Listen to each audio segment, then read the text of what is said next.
Cuando se hacen antologías sobre bandas y músicos LGBTI+, generalmente se suele dejar afuera a una de las bandas que no solo tenía integrantes LGTB, sino que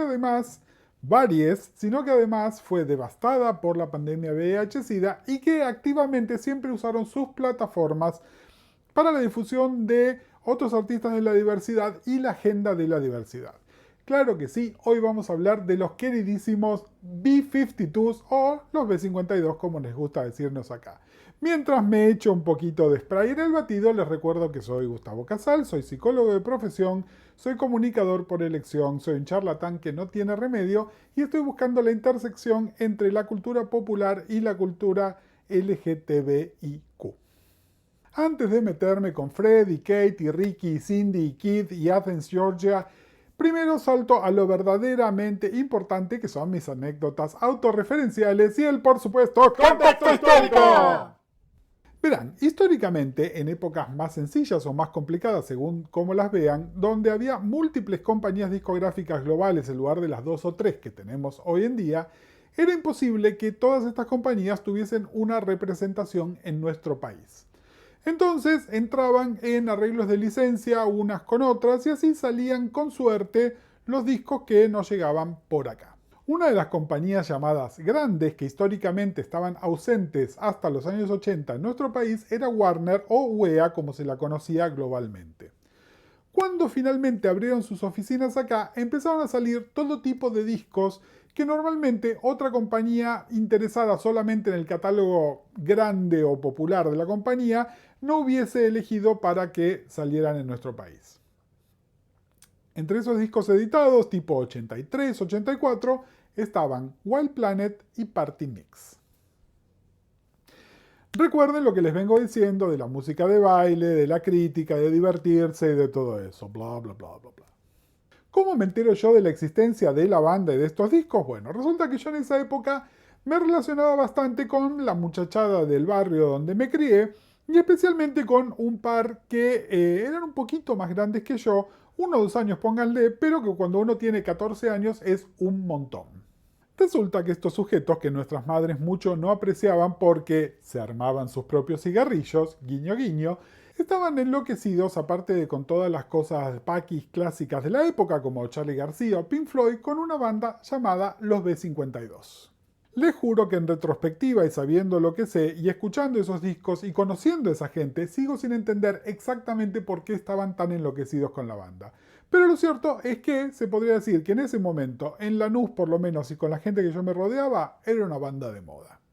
Una de las puntas sobre el por qué creo que la sé. En esa época íbamos a bailar al Country Club de Banfield, que es una cosa mucho menos glamorosa de como su nombre suena, que en el country no solo dejaban entrar adolescentes como nosotros, sino que además es donde se organizaban los bailes para juntar fondos para los viajes de egresados de varios colegios, incluyendo el colegio al que iba yo. El tema es que el DJ del country le encantaban los B-52 y era infaltable en un buen momento, y era un gran momento, digamos, de cada noche, que se pasara entero el megamix de Party Out of the Bounds y Private Idaho, cosa que, si están familiarizados con Party Mix, dura como 10 minutos. Algo que solamente hace alguien muy fanático, muy vago o completamente drogado, probablemente las 3 cosas. Yo estaba fascinado, especialmente por la transición entre ambas canciones y el comienzo de Idaho. Para esa época, los B estuvieron invitados a Rock in Rio y acá eso se pasó por la tele y yo estaba fascinado, especialmente con Kate, no solo por su amplísima peluca, sino porque además era la chica que tocaba los teclados. Debo recordarles que yo me impresionaba fácilmente con la gente que tocaba los teclados. Entonces mi pregunta era, ¿quién era esta gente? ¿Qué estaban haciendo? Y más allá de la música, ¿por qué me llamaban tanto la atención?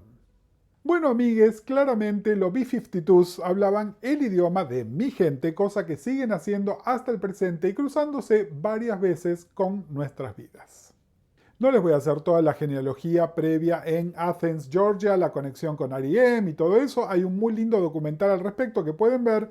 Lo importante es que los hermanos Wilson Ricky y Cindy ya estaban haciendo música con su amigo Keith Strickland a mediados de los 70 y en 1976 se cruzaron con Fred y con Kate y se juntaron a hacer primero una zapada y luego una banda que estaba basada en sus gustos en común, que eran las películas de los años 50 y los 60, la música de surf y un toquecito de psicodelia.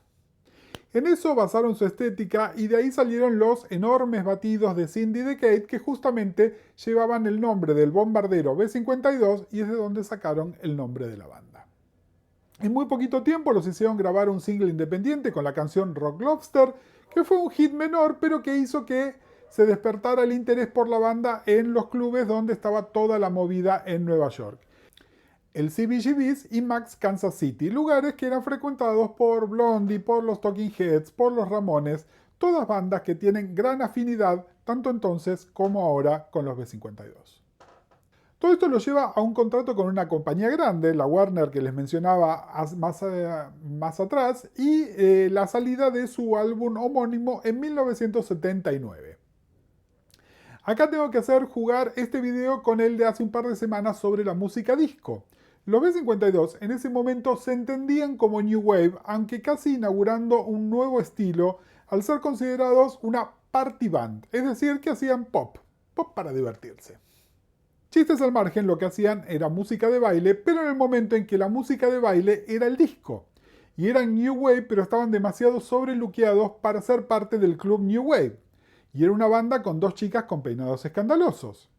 Se transformaron en lo que hoy llamamos un fenómeno de culto, vendiendo lo suficiente como para que la compañía no los eche a la mierda, pero tampoco sin prender fuego ninguna estadística de venta.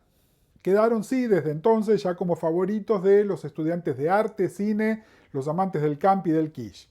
Es decir, un montón de mujeres vestidas raro, de varones gays, pero subsegmentados por fuera de los varones gays que estaban a plenos con la disco. En lo que sí todos coincidían es que discos al margen, la banda en vivo era imparable y que tenían bocha de hits que no se encontraban en el disco de debut, pero que sí tocaban en vivo. Así fue como los vio Chris Blackwell, sí, el mismo Chris Blackwell del video de Grace Jones, ya que en Inglaterra ellos tenían contrato con la compañía Island y se los llevó a las Bahamas con la condición de grabar un disco respetando el sonido en vivo de la banda e incluir todos esos hitazos que estaban tocando en vivo. De esas sesiones sale White Planet, donde estaban incluidos los que les mencionaba antes, Idaho, Out of the Bands, más Kiss Lorraine y Give Me Back My Man. Imparable todo. Pero todavía la banda seguía siendo de culto. Las canciones eran a prueba de todo, pero la banda era leída como rara. De todas maneras, eran raros, pero eran una party band. ¿Por qué no trascendió? Entonces la compañía y los B-52 sacaron Party Mix, y afuera no pasó nada, pero acá en Argentina nos dejó con la pista de baile llena de preguntas. La banda fue además precursora de los videos, pero en los videos había dos mujeres que eran prácticamente drag queens, un maricotas de voz muy gruesa y dos rubiecitos con cara de nada. Algo del mensaje se seguía perdiendo. De todas maneras, otras épocas, mucha fe de las compañías y a alguien en Warner se les ocurrió que sería una gran idea juntarlos con David Byrne, que no solo la estaba rompiendo con los Talking Heads, sino que además venía de hacer sus celebradas colaboraciones con Brian Eno. Todos considerados raros, unos con una pata en la diversión, otros con una pata en el prestigio. Así que se juntaron a grabar un disco que conocemos como Mesopotamia y que es muy cortito porque cuenta la leyenda que la banda y el productor se llevaban como el demonio y prefirieron dejarla ahí, sacar lo que habían llegado a grabar y tenían listo, y si te he visto no me acuerdo. Así que vuelta al estudio, pero ya con las cosas moviéndose un poquito más. Kid, que era básicamente el baterista de la banda, estaba con ganas de hacer otras cosas, y esta es además la época en que los sintes y las máquinas de ritmo entran fuerte en la música popular, y de toda esta combinación sale Whammy, un disco que fue pésimamente recibido, pero que si lo escuchan bien es un disco encantador y que tiene temazos como Legal Tender y Song for the Future Generation, que le da lugar a los integrantes no cantantes de la banda, pero responsables de casi toda la composición e instrumentación, de presentarse en el disco. Y acá es donde tengo que hacer una pausa de la biografía musical y meternos en la carne de este asunto. De lo que no se hablaba en público es que 3 de los integrantes de la banda eran varones gays: Ricky, Kid y obviamente Fred. Fred quedaba de alguna manera asimilado por su histrionismo, Keith estaba ligeramente en el closet y el que vivía su identidad un poco más libremente era Ricky. Es decir, un varón gay viviendo su identidad y sexualidad libremente en la Nueva York de los tempranos 80. Ya saben para dónde va esta historia. La banda se había tomado un largo sabático, más que nada porque lo que estaban haciendo no tenía la repercusión que estaban esperando. Fred sacó un disco solista y logró una mínima celebridad en MTV con el video de su single Monster. Y cuando se juntaron para grabar su próximo disco, Ricky ya sabía que vivía con VIH, pero prefirió no contárselo a nadie de la banda, salvo a su íntimo amigo Keith.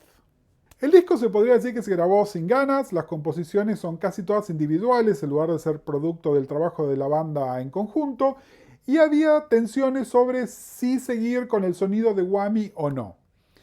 El disco terminado fue archivado en la bóveda de Warner, que pidió que se remezclaran algunas de las canciones, y para cuando estaban listos para sacarlo había pasado un año calendario completo luego de completar la grabación, y Ricky a los 32 años estaba muerto y la banda sin ninguna ganas de salir a promocionar el disco Bouncing Off the Satellites. Aparentemente este iba a ser el fin de la banda, que consideraba que no podían seguir sin su amigo, hermano y principal compositor. Pasaron casi 3 años y fue Keith el que propuso volver a juntar a la banda, en sus palabras, para sanarse en conjunto. Y así lo hicieron, y lo que pasó no se lo esperaba a nadie. O sí, acá hay una duda. ¿Por qué? En primer lugar, las composiciones de estos artistas que ya estaban en sus 30 largos no eran tan de pajaritos en la cabeza como las anteriores, ni musicalmente ni líricamente. Los integrantes de la banda, por ejemplo, siempre habían sido vegetarianos desde la primera hora, ecologistas antes de que existiera el vocabulario como para ser un activista de esto. De hecho, en este momento es donde reniegan del uso indiscriminado del spray para el peinado de las chicas, pasando a ser peinados más moderados o pelucas que son claramente de fantasía. Y además, uno de sus integrantes había muerto de complicaciones de VIH-Sida. Es decir, esta banda ya no era una banda neutral. Alguien, pueden ser ellos o la compañía, vieron el potencial del material que tenían y entonces se juntaron con el productor Nile Rodgers, que estaba en el momento pico de sus poderes como productor. Hicieron una selección de material y produjeron algunos tracks con él. Y luego se sumó otro productor, Don Was, que era súper exitoso en ese momento. Y para ese momento, además, las radios universitarias estaban plantando la semilla de lo que luego se llamaría, entre comillas, lo alternativo, tomando cada vez más peso en la difusión radial, y lo que sería el primer corte de su álbum Cosmic Thing, Channel Z, pegó muy fuerte en ese nicho. Esto era solo el comienzo. Le siguió a eso el 1-2 de Love Shack y Rome. Luego de 10 años de carrera, 5 discos y haber perdido a un integrante, los B-52 habían llegado al éxito masivo. Heavy Rotation en MTV, tapa de Rolling Stone, éxitos en el Top 10. Lo interesante es que, salvo cierto refinamiento del sonido de la banda, seguían siendo los B-52s, la banda para la fiesta con una imagen alocada pero cada vez más políticamente cargada. Sí vale aclarar que para ese momento ninguno de los integrantes había hecho una salida oficial del closet. En el caso de Fred medio que no hacía falta, pero de todos modos, silencio. Sí se habló y mucho y con conciencia y agenda activista de VIH y de Ricky. Y en el video de Love Shack aparece RuPaul, por ejemplo, antes de la fama, y varias otras figuras de la escena alternativa de la época en un arco iris de identidades. Como para reforzar esta imagen, en 1991, el director Gus Van Sant sacó su película My Own Private Idaho, inspirada, por supuesto, en la canción de los Beasties y con Keanu y River haciendo de trabajadores sexuales omnisexuales y narcolépticos. A este gran momento de la banda, con giras y éxito, le siguió una pausa y Cindy, que había sido madre recientemente, decidió bajarse de la banda para dedicarse a su maternidad. Así que prepararon un disco como trío, Good Stuff, que era como una especie de secuela de Cosmic Thing, pero redoblando algunos mensajes, por ejemplo, el ecologista. No funcionó tan bien en los Estados Unidos, pero tampoco fue un fracaso.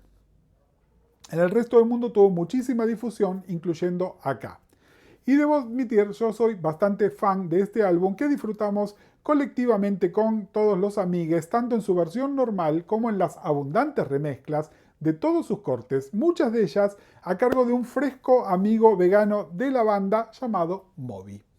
En esa época sí, Kid sale oficialmente del closet, Fred ya hablaba sin tapujos del tema, el éxito de Cosmic Thing hizo que además se reeditara su disco solista del 84 y en la promoción Fred era Fred sin ningún tipo de tapujo y se comienza a rumorear que tal vez Kate no era tan paqui como su larga relación con un caballero parecía indicar.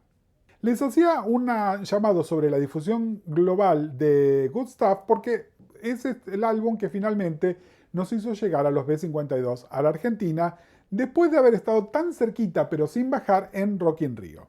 Se presentó en el estadio de Vélez en un raro double bill con Paralamas que, digamos todo, si bien abrieron el show, técnicamente en ese momento eran más populares en Argentina que la banda norteamericana.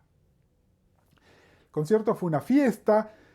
En la banda estaba la ausencia de Cindy, pero en su lugar vino Julie Cruz, que los enfermos como yo conocíamos por ser la voz de las canciones de la banda de sonido de Twin Peaks. Así que lo único que nos faltó fue Give Me Back My Man, siempre considerado como la canción de Cindy. En ese pogo maniático y bastante heteronormados, para qué mentirles, una querida amiga perdió una zapatilla, pero todo tuvo un final feliz.